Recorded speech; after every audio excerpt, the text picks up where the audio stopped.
Da igreja e tive um tempo de oração lá com o Senhor, e o que Deus realmente falou ao meu coração hoje tem muito a ver do que o Pedro compartilhou hoje à noite aqui.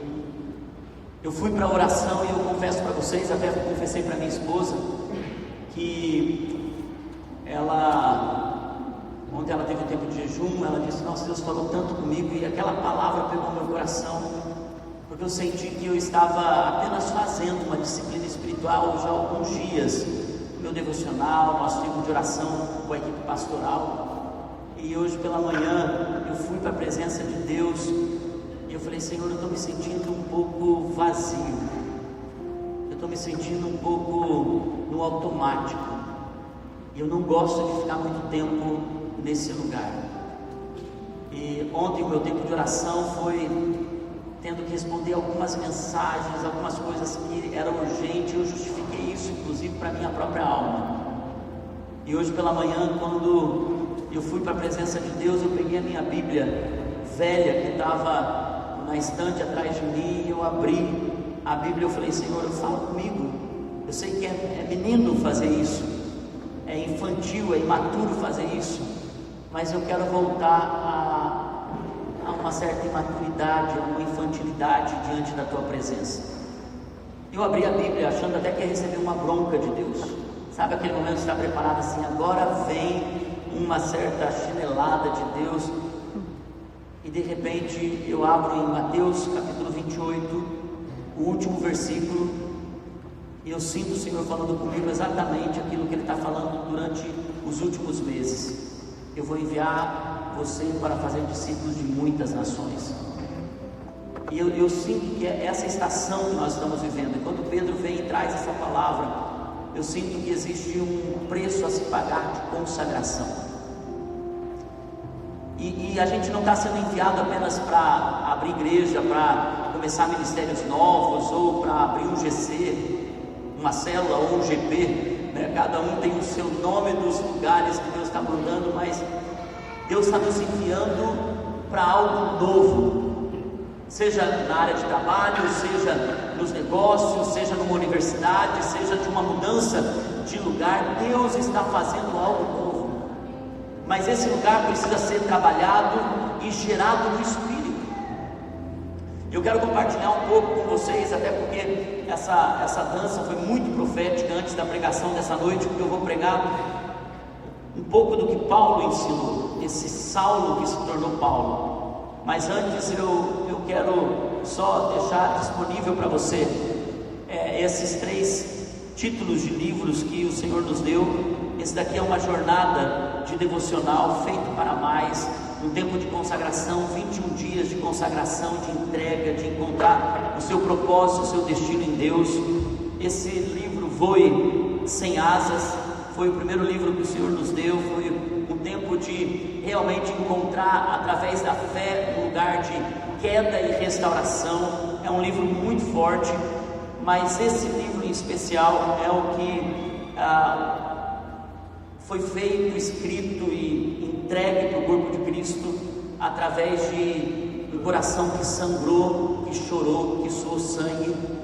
E esse livro tem a história muito forte de um momento em que nós vivemos e vimos a nossa própria casa pastoral virar de cabeça para baixo.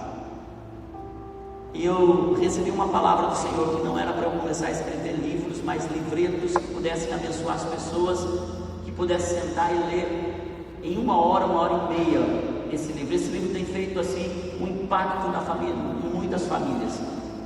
E eu até escrevi uma dedicatória para o pastor Evaldo e para a pastora Ana. Por quê?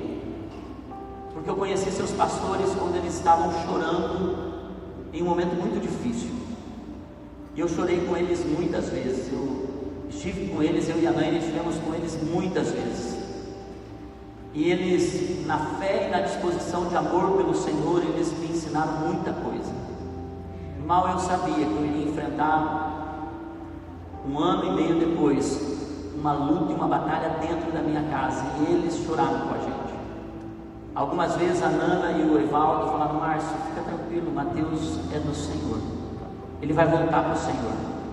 Hoje o nosso filho Mateus, que a gente conta a experiência que a gente teve com ele, hoje ele é pastor, ele está pastoreando, é casado, é pastor em Portland, acabamos de ouvir de lá, a gente viu a obra redentora do Senhor e eu coloquei aqui, Nana, Evaldo e Nana, vocês também têm parte dessa história, choraram conosco e oraram para que a nossa casa estivesse de pé. Amamos vocês, Márcia e mãe. Então, isso é para você. Obrigado, amigo. Você é um grande amigo. Você me fortaleceu, você me deu muito conselho sábio. Só a tua voz calma, aquela voz do Evaldo. Márcio. Oh, meu Deus, só aí já valeu tudo. Eu quero compartilhar com vocês uma palavra breve que a gente vai terminar antes da meia-noite. Não, brincadeira, eu vou tentar fazer que nem... O Vux foi incrível, porque, meu Jesus, o Vux conseguiu em meia hora fazer a gente ir de joelho no chão. Então foi muito top. Quantos estão prontos para essa próxima etapa da parte de Deus para a sua vida? Eu estou impressionado, gente, porque vocês continuam aqui. Se fosse na minha igreja, nem eu estaria ali ainda 10 e pouco da noite, pensando, meu Deus, esse pastor, se ficar meio enlouquecido, vai até meia-noite. E porque esse horário eu já estou dormindo, porque eu não faço maratona, mas eu estou cedo na academia. Hoje a gente foi cedo para a academia. Quando o Evaldo falou, você vai começar às 10. Eu falei, Jesus do céu, o Evaldo é muito jovem mesmo. Eu digo que ele é meu irmão mais jovem, porque 10 horas uma sessão, mas ele sabe também o povo que ele pastoreia, porque vocês são no fogo, amém? Muito bem. Eu tentei encontrar uma camiseta florida para vir à altura do Evaldo, mas eu não encontrei. Então falei, bom, vou com a minha mesmo mais discreta, não é verdade? Vamos lá, né, meus irmãos? Muito bem. Queridos, eu quero compartilhar, pode vir com o teclado junto, agora você me ajuda a entrar no clima, porque eu estava tão no clima, de quebrei o clima, quero voltar para o clima de novo. Eu quero falar sobre o movimento de Deus. É interessante que tem algo que Deus está movendo, e às vezes a gente não entende esse movimento de Deus. E nem sempre as coisas que Deus está movendo ficam claras enquanto a gente está no processo. E o movimento de Deus nem sempre tem a ver com a gente. Às vezes Deus fecha uma porta, às vezes Deus nos muda de cidade, às vezes Deus faz uma transição em uma área da nossa vida que não tem a ver com a gente. É um trabalhar de Deus com toda a nossa história, muitas vezes pensando numa próxima geração, pensando nos nossos filhos, ou até mesmo tocando alguém que a gente vai encontrar no meio do caminho, naquela cidade, naquele lugar. Às vezes Deus fecha uma porta de emprego e abre outra, às vezes Deus fecha um negócio e abre outro, às vezes Deus trabalha em algumas coisas que a gente não entende, porque não tem a ver, na maioria das vezes, com a nossa história, apesar da gente estar inserido nessa história. Às vezes Deus tem um trabalhar de dores e de frustração que não tem a ver com o momento que nós estamos vivendo, mas tem a ver com o trabalhar e o processo dele. Eu quero que você vá comigo para Atos capítulo 13, versículo 16 em diante. Atos capítulo 13, versículo 16 em diante. Foi muito profético, essa noite está sendo muito profética. Aquele que tem ouvidos, ouça o que o Espírito está falando à igreja. Essa dança sobre Saulo e Paulo, e eu quero pegar um dos sermões de Paulo. Foi na primeira viagem missionária dele, e ele está na sinagoga, e ele está falando ali na sinagoga de Antioquia da Pisídia. Ele está lembrando os judeus sobre que a história que ele vai apresentar a eles, que eles sabiam muito bem, não tinha a ver com eles. Isso está em Atos capítulo 13, versículo 16. Diz assim: pondo-se em pé, Paulo fez sinal com a mão e disse: israelitas e gentios tementes a Deus, ouçam-me. O Deus do povo de Israel escolheu nossos antepassados e exaltou o povo durante a sua permanência no Egito. com grande poder os fez sair daquele país e os aturou no deserto durante cerca de 40 anos. Paulo está contando o movimento de Deus, e ele está até confrontando a atitude dos antepassados, dizendo: Deus teve que aturar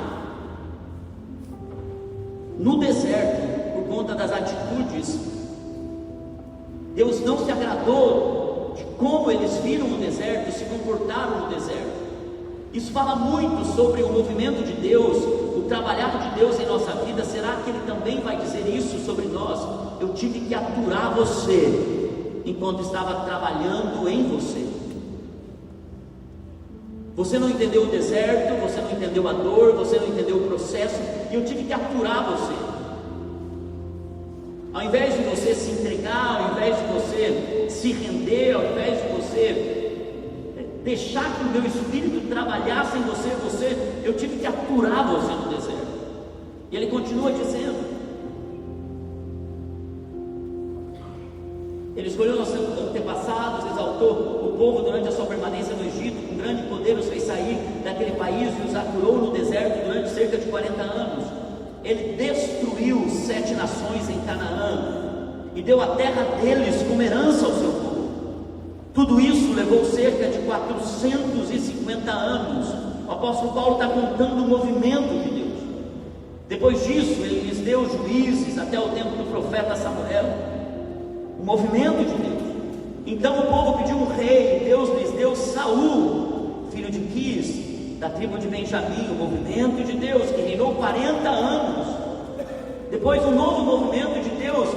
Depois de rejeitar Saul, levantou-lhes Davi como rei, sobre quem ele mesmo testemunhou: encontrei Davi, filho de Jessé, homem segundo o meu coração, e ele fará tudo o que for da minha vontade. Da descendência desse homem, Deus trouxe a Israel. Agora Jesus está mostrando que todo aquele movimento tinha a ver com uma pessoa só. Da descendência desse homem, Deus trouxe a Israel, o Salvador Jesus, como prometeu. Eu quero te dar um spoiler no final dessa pregação. Todo movimento de Deus na vida de alguém não aponta para esse alguém, tem que apontar para Jesus.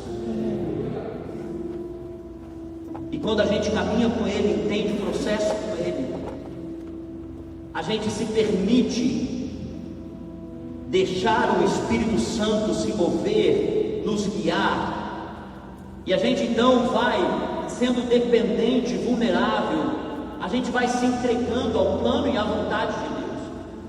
Eu fui a Israel há uns 3 anos, e quando eu cheguei lá, eu estava do lado do guia, eu estava vendo os rabinos diante daquele muro, o muro das lamentações, e os rabinos vão com a sua cartilha, seu manual de oração, e eles ficam ali na frente do muro, e eles ficam no movimento para frente, para trás, para frente, para trás, e eles ficam orando, fazendo as suas orações com os seus cachos de cabelo, indo com os seus chapéus, e eles ficam para frente, para trás. Eu perguntei para o nosso guia, eu falei: é interessante porque eles fazem quase os mesmos movimentos, por que isso? E por que com o rosto quase no muro? Primeiro, porque o muro é o lugar mais sagrado para o judeu. Então eles entendem que a gente precisa encontrar lugares sagrados para poder lembrar do nosso Criador. E eles vão ao muro e eles ficam nesse movimento, porque eles sabem que apesar do muro ser estático, a oração deles está em movimento. Eles sabem que apesar do muro ser estático, enquanto eles oram, o sangue e tudo que há dentro deles está dizendo: eu tenho um Deus que continua em movimento por mim. Se todos estão dizendo que nós só temos isso, na verdade nós temos um Deus que diante daquilo que está estático, continua fazendo, trabalhando de eternidade a eternidade. E eu achei interessante aquela explicação do guia. E nós, como cristãos que temos a nova aliança, nós que temos Jesus como nosso Salvador, nós vamos entender que Deus não está parado. E o movimento de Deus, ainda que pareça que a gente não está se movendo, tem algo que Deus está trabalhando por detrás da nossa história. Por detrás das cortinas, dos dramas e de tudo que nós estamos vendo, tem um Deus trabalhando.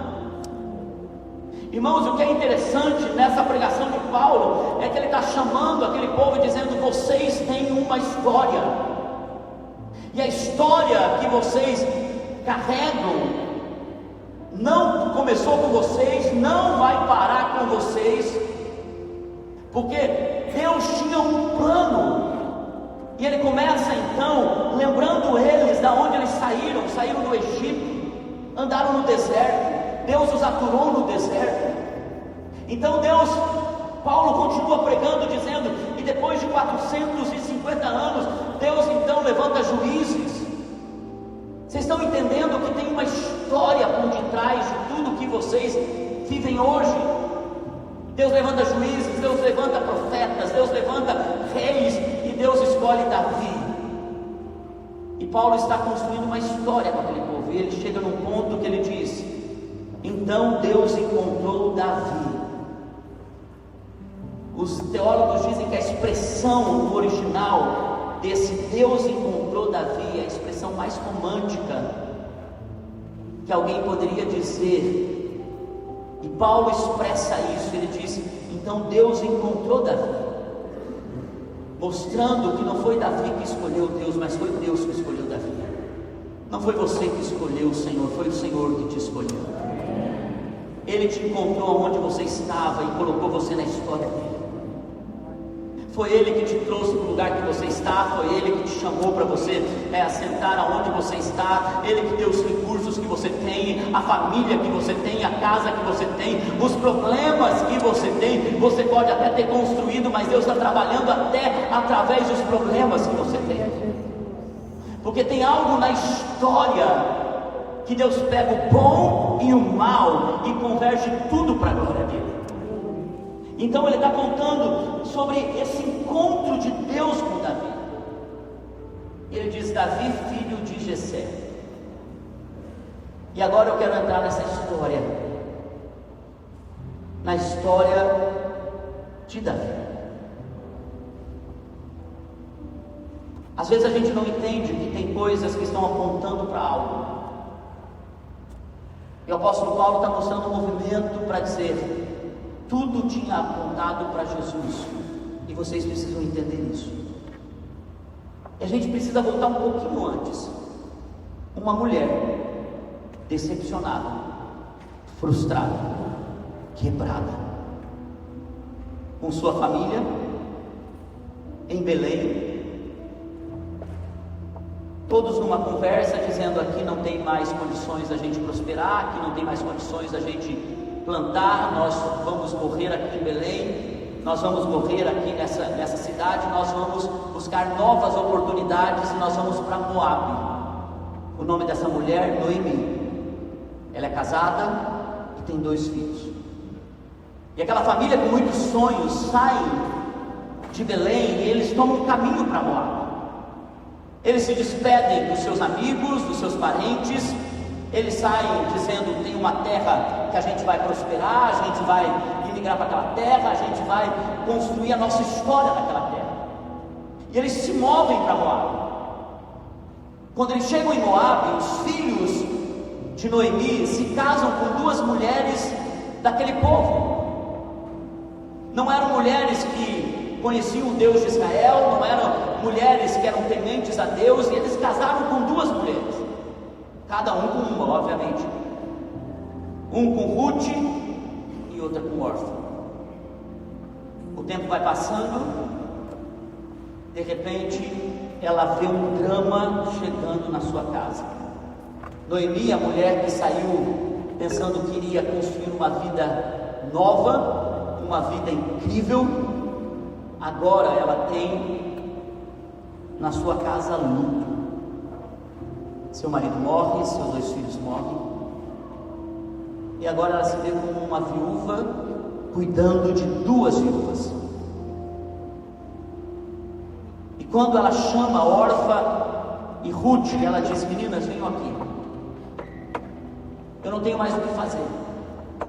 Vocês sabem que a sociedade que nós estamos, a viúva ela é alguém que fica à margem. ela vai depender de pessoas. Eu não posso colocar esse peso sobre vocês. Já é algo muito pesado. Meus sonhos foram quebrados, meus projetos foram destruídos. Eu não sei porque Deus me trouxe para Moabe para me quebrar. Quando eu saí de Belém, eu nunca podia imaginar que eu ia chegar em Moabe e eu iria ter a dor do luto e voltar humilhada para lá, porque agora a única coisa que eu posso fazer é voltar para lá, na esperança que eu tenha o que comer, na esperança que eu tenha alguma coisa de sobra. Então ela chamou as duas e disse: acabou, voltem para suas casas, reconstituam família, casem-se novamente. E o que é interessante é que a Bíblia nos diz que Orfa, e ela não fez errado fazendo isso, ela disse: minha sogra, muito obrigado, porque a própria Noemi liberou Orfa para voltar. Ela disse: muito obrigado, eu vou voltar para minha casa, vou voltar para os meus pais. E ela volta. Ruth não. Alguma coisa aconteceu no coração de Ruth no tempo que ela estava com Noemi. O coração de Ruth se inclina tanto para Noemi, que aquela jovem viúva diz: minha sogra, aonde tu fores eu irei, aonde tu pousares eu também pousarei. Teu Deus será o meu Deus, que outra coisa a não ser a morte venha me separar de ti. Noemi fica pensando: Ruth, você não precisa fazer isso. Você tem ideia de tudo que isso vai lhe custar? E ela diz: não, eu vou com você. Irmãos, existem coisas no movimento de Deus na nossa vida que a gente não entende, porque muitas vezes a gente tem uma convicção de ir para um lugar, de se mover para uma cidade, de sair do emprego, de ir para alguma mudança de vida, e de repente aquilo não dá certo. E de repente aquilo que a gente achou que era uma oportunidade, a gente achou que era uma mudança de vida, aquilo simplesmente nos arrebenta. E você pensa: puxa, por que Deus permitiu que isso acontecesse? E a gente não entende que por trás de toda essa mudança tinha um Deus trabalhando por detrás das cortinas. O que o apóstolo Paulo estava dizendo ali no sermão dele, ele estava dizendo: vocês não perceberam que por detrás do deserto Deus estava? Por detrás da escolha de Davi, Deus já tinha começado uma história lá com Noemi. Porque no plano de Deus tudo está ligado. Você não percebe na hora, você não entende agora, porque Deus te tira, porque Deus te coloca, porque uma porta se abre, porque uma porta se fecha, porque as coisas não estão acontecendo. Mas quando você começa a olhar que tudo aponta para Cristo, no final das contas, o Deus que cuida de você está vendo por além da curva. E quando Noemi chega para Ruth e para Orfa, tem dois ensinamentos para nós aqui também. Que às vezes no movimento de Deus tem pessoas que vão estar na nossa vida por uma estação e não mais. Às vezes não tem a ver com o erro teu, e às vezes não tem a ver nem com o erro da pessoa. É só porque Deus não tem aquela pessoa no movimento dele na sua história. Algumas pessoas são órfãs na nossa vida. Deus não tem aquela pessoa para caminhar com você. E se a gente fica chorando porque Deus não tem por muito tempo, nós perdemos o mover de Deus na nossa vida. Tem gente que Deus não tem na sua história. Você pode insistir para ela ficar, você pode até oferecer alguma coisa para ela ficar, mas se Deus não tem, o coração não se conecta. E às vezes a gente precisa deixar a órfã ir embora. Mas irmãos, tem Ruths na nossa vida, que não há o que você faça, que essa pessoa vai estar perto de você. Diz assim: já mandei embora, não volta, para de ser assim. E a pessoa está ali, você não entende por que quê? Mas essa pessoa te abençoa, essa pessoa cuida de você, essa pessoa ora com você. Daqui a pouco, quando você vê, aquela pessoa está te abençoando, ela está te dando uma oferta, ela está fazendo a sua vida mais fácil. Tem gente que Deus conecta, tem gente que Deus liga, tem gente que Deus prepara para ser uma bênção para você. Mas às vezes Deus também quer que a gente seja uma bênção na vida de alguém, porque nós estamos no movimento de Deus. Você é grato pelas pessoas que são bênção para você? Aquelas pessoas que você diz assim, ó, os outros olham e até dizem assim, meu Deus, mas é um puxa-saco, é demais, fica melando demais o pastor e a pastora. Mas não é, tem gente que Deus simplesmente faz algo, Deus conecta. Irmãos, tem portas que Deus vai abrir para você, Ele vai usar pessoas que você diz, de onde veio isso? São conexões que Deus coloca na nossa história. E agora Noemi tem que voltar para Belém com Ruth. E quando eles chegam em Belém, eles têm que passar pelo vale da humilhação, pela vergonha de retornar para o lugar aonde se saiu, achando que ia voltar um dia com muito recurso, com uma história de prosperidade. E agora ela volta com nenhum testemunho, ela volta ainda com uma outra viúva. Sabe aqueles momentos que muitas vezes a gente não entende que tem uma chama do Espírito trabalhando para purificar o nosso coração, para que a gente esteja dentro do processo de Deus, do projeto, do plano de Deus na nossa vida, para que a gente se torne parte daquilo que Ele construiu em nós, sem que a gente possa dizer, fomos nós que fizemos isso. Irmãos, algumas coisas que Deus começa a quebrar em nós, é porque não pode sobrar nada do homem ali, tem que ser tudo de Deus. E é por isso que às vezes Deus precisa nos quebrantar. É por isso que Deus precisa muitas vezes fazer a gente sentir algumas dores. Eu poderia até trabalhar numa questão, mas é uma teologia muito pessoal. Eu vejo que até as dores que Noemi teve que enfrentar de luto e de morte, Deus precisava de tudo aquilo na história de Noemi, para Noemi poder ir e voltar, porque não tinha a ver com Noemi. Deus estava dizendo, Noemi, você não tem ideia que toda essa dor vai ser um processo para que muitas pessoas possam ser salvas. Noemi então volta com Ruth, e quando Noemi e Ruth chegam em Belém, Noemi diz a Ruth, olha, eu tenho um amigo, um parente que pode te resgatar, ele tem uma fazenda. Eu vou fazer de uma longa história, uma curta história pelo nosso horário, mas você vai trabalhar pegando as sobras do que os trabalhadores deixam no campo. E quem sabe, se ele encontrar favor em você, ou se você encontrar favor nele, ele então vai poder te resgatar e te trazer para o matrimônio. Mas o fato é que aquele foi um processo de humilhação, agora de Ruth, todos os dias, indo lá, catando a sobra, trazendo. Mas Ruth, mesmo no meio da humilhação, começa a fazer um trabalho bem feito. Irmãos, tem coisas na nossa vida que Deus nos coloca em alguns lugares, e a gente precisa abraçar aquele sofrimento, aquele processo,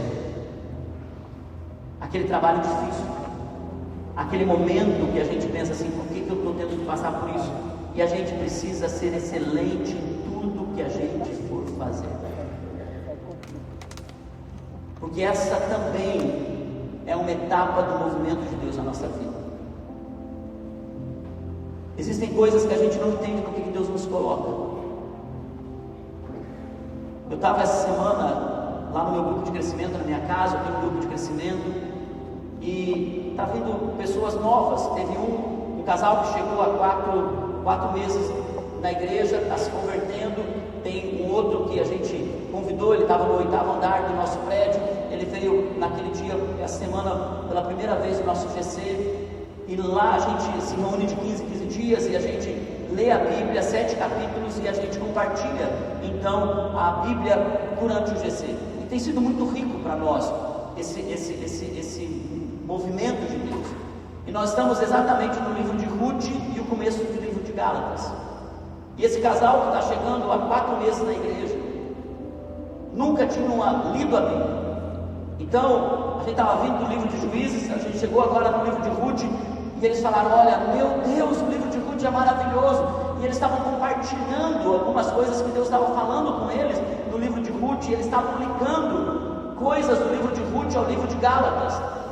E eles usaram essa expressão, ela disse, eles falaram: o que Deus falou comigo aqui, que quando você faz o pouco, mesmo humilhado, bem feito, Deus está preparando para você uma libertação, uma salvação, uma prosperidade que você nunca podia imaginar que estaria à sua frente.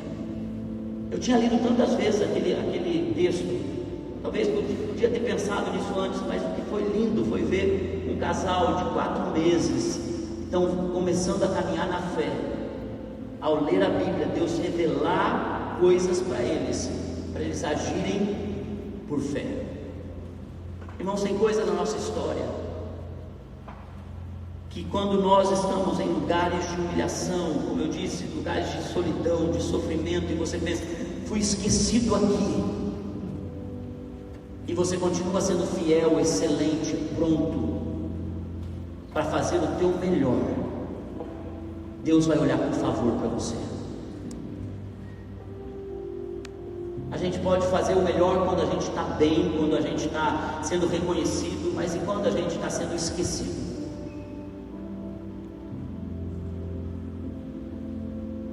E quando está funcionando para todo mundo, menos para a gente? E quando tem uma dor que você não sabe nem lidar com ela? No meio da pandemia, um menino chamado Maurício, ele, amigo do meu filho ganhou ele quando ele tinha 14 anos para Cristo, e ele começou a vir sozinho para a igreja. Esse menino se tornou um líder lá na nossa igreja, um menino fiel. Nos últimos meses, o Maurício estava sentado na mesa da minha casa, pensando numa empresa com o meu filho. O Mateus estava fraco na fé, e o Maurício estava quente por Jesus, estava muito fiel. Eu gostava daquela amizade, porque eu sabia que o Maurício seria uma boa influência, bem no momento que o Mateus estava começando a se afastar de Jesus. Eu conto essa história no livro. E o Maurício, tão fiel ao Senhor, mas os pais dele não eram cristãos. Chega o Natal, os parentes do Maurício vão na casa dele, e alguém estava com Covid, e o Maurício pega Covid. Maurício é um maratonista, Pedro. Menino super cheio de gás, de gana. Um menino que, olha, incrível. Foi internado, entubado. 11 dias depois do Natal, ele falece. Ninguém sabia explicar.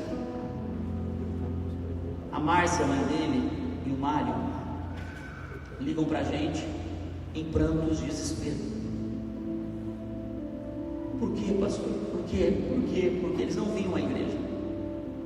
Nós fomos até o hospital não queria deixar eles verem o rosto do Maurício, porque era caixão fechado.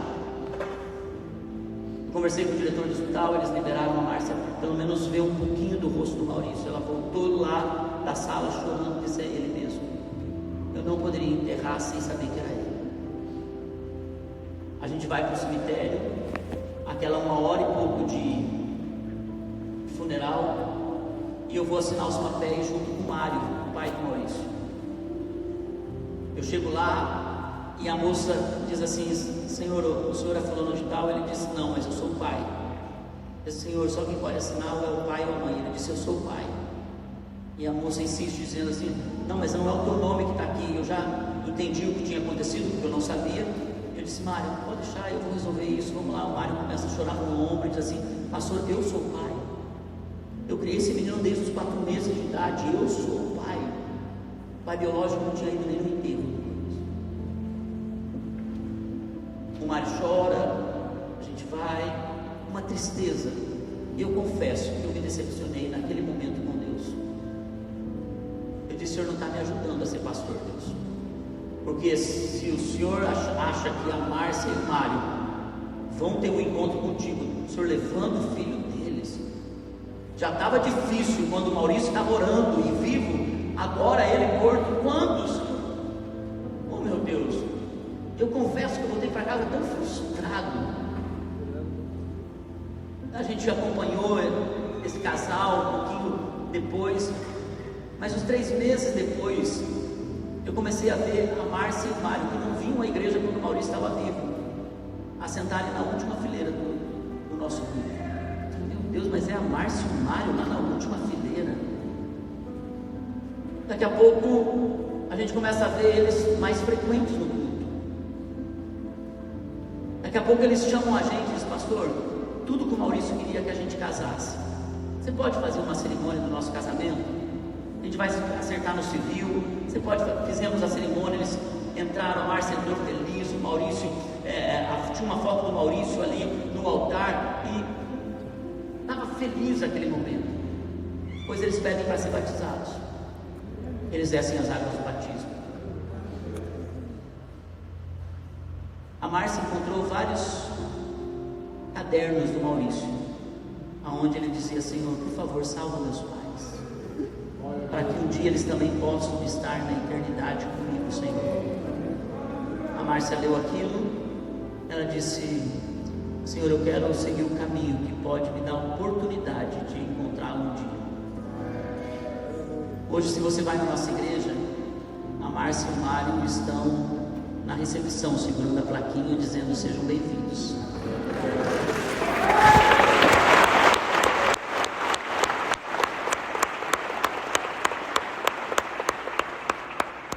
A Márcia, nós temos um curso chamado Acolher. Eles criaram um curso de 4 semanas para trabalhar com pessoas que sofrem com luto. E a Márcia é uma das criadoras desse curso. Algumas estações ela não consegue dar o curso, porque ela está em processos profundos de dor e depressão.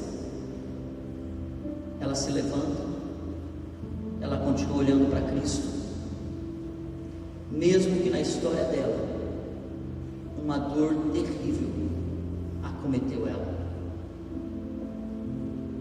Hoje eu fico pensando, no movimento de Deus não tem perda quando alguém continua olhando para Cristo. No movimento de Deus não tem morte, não tem luto que pode manter você num lugar de dor para sempre. Noemi e Ruth agora estavam tentando reescrever essa história, que parece muito comigo e com você.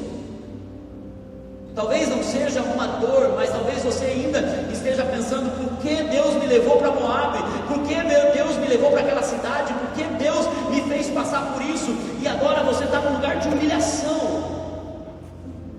dependendo ou até mesmo tão frustrado, e Deus está lembrando você que não tem a ver com você.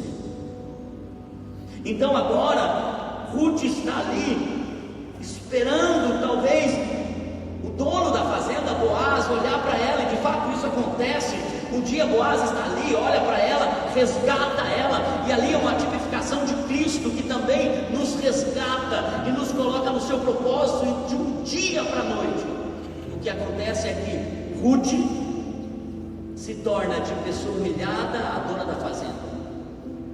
Deus muda essa história, mas no movimento de Deus isso também não tinha a ver com Ruth. Porque na história de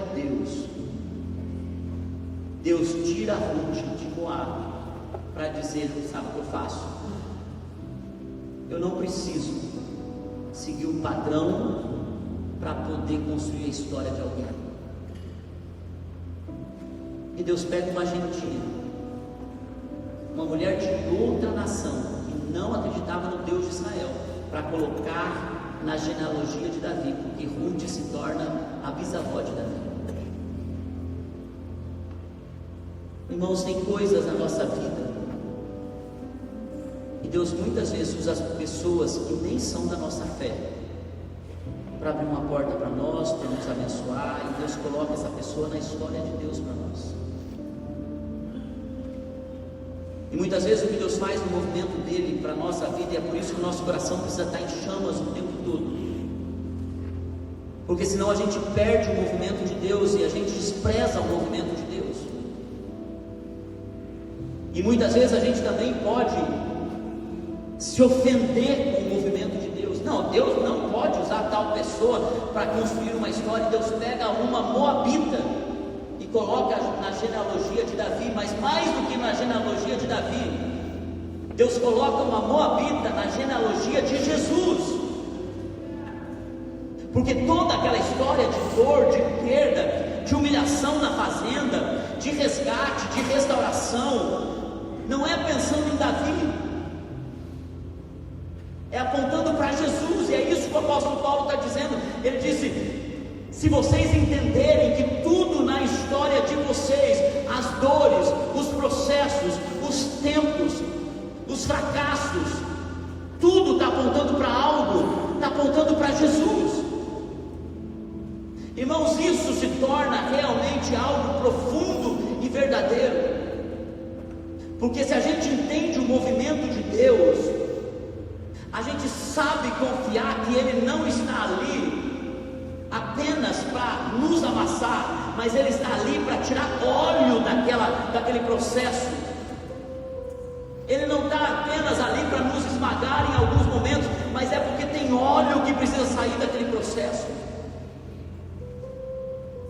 No movimento de Deus na nossa vida, tem algo que Ele está construindo, que vai ser um testemunho poderoso, e que no futuro você vai dizer: olha, toda a minha história passou por isso, teve aquilo, mas tudo glorificou a Cristo. Eu não gostaria de contar essa história da Márcia. Irmão, sinceramente, eu não gostaria de escrever esse livro A Casa de Cabeça para Baixo. Eu não queria, porque eu e a Naime sabemos os períodos que nós passamos pensando: nosso filho nunca vai voltar para Cristo. Nós sabemos as dores que nós pensamos: que vergonha um pastor ter um filho que está desviado. Nós sabemos os dias que nós fomos para a sala de oração e choramos, desesperados, dizendo: Deus, por que isso? Por que com a gente? Eu faço parte da mesma equipe do MFI que o Luciano Subirá. E o Luciano Subirá vinha, testemunhava com Israel, da Alissa. Ele contava: nossa, meus filhos, nossa, eles estão sendo usados, eles estão aqui. E eu voltava, toda vez que eu voltava das reuniões, eu pensava: meu Deus, mas eu sou nada, meu. Nossa, Deus, olha, o que eu fiz de errado? Deus, o que aconteceu? Deus tinha algo para mim nisso. Era minha história. E todo o processo que nós vivemos com Mateus, de dores, do Mateus experimentar coisas do mundo, foi um resgate tão poderoso de Deus na vida dele, que ele é resgatado pelo Senhor. E o dia que ele volta para Cristo, depois de um período longo de 9 meses, ele fora de casa, quando ele saiu de casa, ele disse: pai, eu só volto para casa. Pai, eu não volto para casa, eu prefiro ir para debaixo da ponte do que voltar para casa. Ele vem para Florianópolis, e ele fica aqui em Florianópolis. E todo o processo que eu comecei a orar, eu e a Naime: Senhor, leva ele pelo processo do filho pródigo, faz ele comer a comida de porcos, ele começa a prosperar, a ganhar dinheiro, está na mesa dos ricos, e ele então vai ladeira abaixo, ladeira abaixo, ladeira abaixo. Eu e a Naime orando, um dia o Senhor nos deu uma palavra dizendo que ele voltaria, que o próprio Deus o traria de volta, porque ele era o filho amado de Deus. Numa conferência como essa, de jovens, o Mateus é convidado para ir, mas ele nem fica sentado aqui, ele fica andando lá atrás. Um amigo dele que estava pregando chama ele para uma conversa. Ele bate na porta da sala VIP e ele entra. Ele diz, à frente de todo mundo: pai, posso voltar para casa? Eu e a Naime levantamos da cadeira, dizendo: claro, filho, por favor, volta para casa. Ele disse assim: pai, mas eu não estou voltando para Jesus, eu só estou voltando para casa. Não, eu não estou voltando para Jesus ainda, ele falou.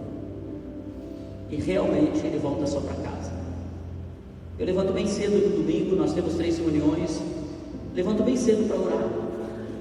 Quando eu levantava às 5h30, 6 horas da manhã, o Mateus estava chegando, muitas vezes bêbado, alcoolizado, às vezes muito, muito ruim. E eu ouvi o Senhor falando ao meu coração: Márcio, ame o meu menino. E eu abraçava o Mateus e dizia: filho, Deus te ama, vai descansar. Não chamei ele para ir para a igreja, eu só amei aquele menino. Aquilo rasgava o meu peito. Isso foi de outubro, novembro, dezembro, janeiro. Janeiro eu estava na igreja, o Mateus faz uma ligação e ele diz assim: pai, você consegue um lugar para eu jejuar? Último domingo ele estava chegando bêbado em casa. Ele disse: pai, você consegue um lugar para eu jejuar? Não precisa, não pode ter internet, precisa ser um lugar bem longe, onde eu vou ficar sozinho. Tá, Mateus, um dia? Não, para 3 dias. Ele diz: mas tem que ser agora, você pode vir me buscar, você me leva para algum lugar? Eu disse: claro, filho. Eu consegui uma chácara, peguei ele em casa, ele estava só com um garrafão de água, um caderno, uma bíblia e uma caneta. Ele falou: pai, eu falei: filho, você não quer levar nenhum miojo para você comer à noite? Não jejua há muito tempo, vai querer jejuar 3 dias. Eu já estava tão incrédulo, eu queria fazer tudo para Deus falar com ele, sabe? Eu falei: não precisa ser tão radical assim. Pedro falou que tinha que ser radical, mas não precisa ser tanto, você não estava fazendo nada, agora está querendo jejuar. Ele disse: pai, só água. Então Mateus, deixo ele naquele lugar. Ele disse: pai, só volte aqui daqui 3 dias. Não tinha sinal na chácara. E daí nós começamos a orar. No 3º dia, alguém, familiar da igreja, de alguém da igreja, morre. E a gente então vai para o velório. No 3º dia, depois que o Mateus já estava jejuando, a gente está naquele cemitério, um cemitério, não sei se vocês têm aqui, lá é chamado Cemitério da Saudade. É um cemitério onde todas as lápides são cheias de flores. É um cemitério muito lindo em Curitiba. Depois que a gente saiu do culto fúnebre, eu e a Naime nos abraçamos, nós ficamos olhando para aquelas lápides, só olhando e orando pelo Mateus. De repente, o celular da Naime toca. Ela disse: meu Deus, Mateus. Daí ela atende, a gente olhando para aqueles túmulos, para aquelas lápides. Ela diz: oi, filho. Ah, mãe, eu subi aqui no monte, na montanha. O pai está perto de você? Tá, coloca no viva voz. Ela colocou no viva voz, a gente olhando para aquelas lápides. Então ele começa a dizer: eu consegui um sinal aqui, mas está bem difícil o sinal. Só estou ligando para vocês para pedir perdão, porque eu pequei contra vocês. Eu pequei contra o Senhor, eu pequei contra a igreja, eu estou muito arrependido. E Jesus me tocou e eu quero voltar para Cristo, eu quero gastar minha vida para Ele.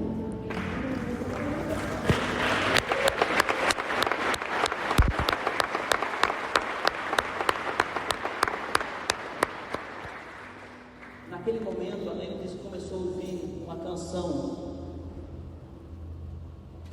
torna a vida ao sepulcro, paz de ossos soldados,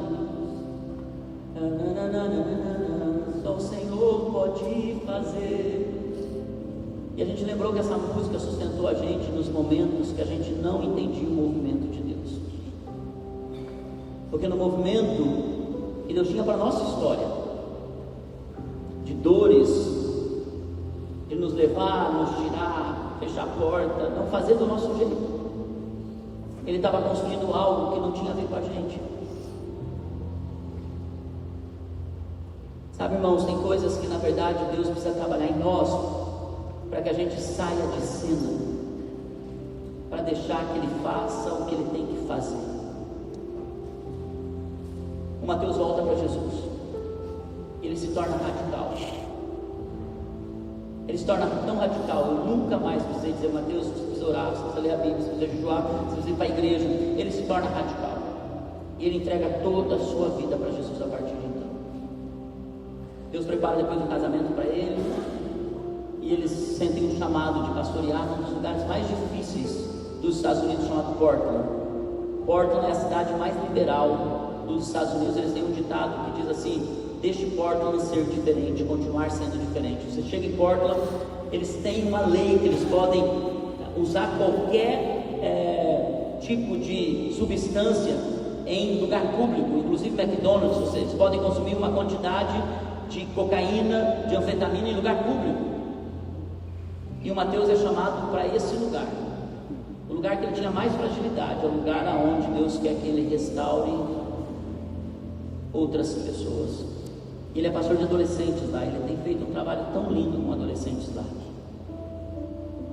Irmão, você nunca sabe durante a dor o que Deus está construindo por detrás dela.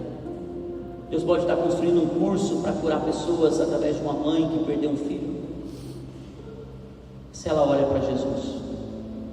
Deus pode dar um testemunho para um pai e uma mãe e continuam fiéis ao Senhor enquanto seus filhos estão longe dele.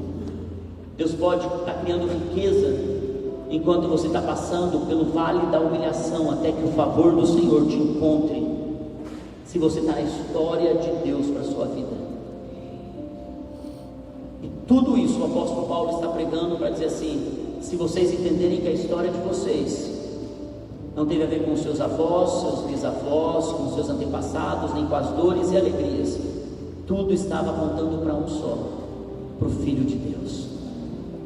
Irmãos, eu quero chegar no final da minha vida, ter meu amigo Evaldo, nós dois velhinhos, comendo as cucas e o empadão da Nana, ou da Esther. Tem que aprender, Esther. É você que vai servir a gente, os velhos cacá. Vamos lá, empadão, Esther, por favor. E a gente possa chegar nesse lugar, gente, dizer assim: sabe a minha história? Sabe o movimento de Deus? Tudo apontou para Ele. Jesus, eu sou fiel até o fim. Até o fim. Obrigado, Senhor, por essa noite. Obrigado, Senhor, por esse dia tão especial que o Senhor nos chamou, através da palavra do Pedro, Senhor, para entrarmos no movimento do Senhor, para o chamado, para a missão. Mas também hoje o Senhor nos chama, Senhor, para curar nossas dores, para que nós possamos entender que tudo que estamos vivendo, se apontar para Cristo, não tem dor, tem propósito. Pai, que essa igreja possa olhar para o Senhor, até as portas que foram fechadas de outros lugares, outros barracões, não tinha nada a ver com falta de estratégia, tinha a ver com o movimento de Deus para trazê-los até aqui. Senhor, eu oro para que o Senhor possa nos conduzir durante toda a nossa vida, para continuar olhando para Cristo e colocar os nossos olhos fitos no Senhor, em nome de Jesus.